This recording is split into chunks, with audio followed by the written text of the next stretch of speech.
এত পরিশ্রম করার পরও যদি কারো কাছে কৈফিয়ত দিয়ে চলতে হয়, তাহলে এই জীবনের মূল্য রইল কি? আসসালামু আলাইকুম, আশা করি সবাই ভালো আছেন।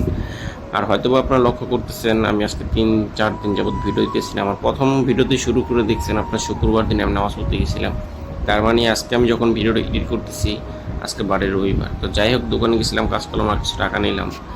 তো চলতে হলে তো টাকা পয়সা নিতে হইব। ভাই, কাজটা করতেছি এটা সবাই দেখতেছে, কিন্তু কাজের মাঝে যে আমার কত বিপদ যাইতেছে, বিপদ কীভাবে উদ্ধার করতেছি সেটা কেউ দেখতেছে না। তো যাই হোক, এক বড় ভাই বিলেন যা করাইছে, মানে ওনার বস ওনাকে দিয়েছে, সেটা আমাকে দিছে। তো যাই হোক, চার সময় এসে চা খাইলাম, আর চা খেয়ে কাজ করবো আর সুন্দর করে তারপর চলে যাবো। আর এই হচ্ছে ভাইরাল বয়। তো শনিবার দিন খিচুড়ি রান্না করছিলাম। তো শনিবার বরাবরই খিচুড়ি রান্না করে, এটা আপনারা সবাই জানেন। তো রবিবার দিন কাজে গেছি, আর আমার মনটা খুবই খারাপ।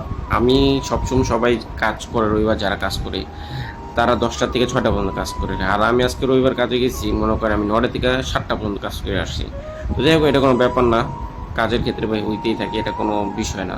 তো আজকে আকাশটা খুবই সুন্দর ছিল, আর মনের ভিতরে ভাই অনেক আশঙ্কা চলতেছে, তো অনেক বিপদ আপদ ছিল। তো আলহামদুলিল্লাহ, আল্লাহ কারো না কারো দোয়ায় আমার কিছুটা বিপদ উদ্ধার হয়েছে।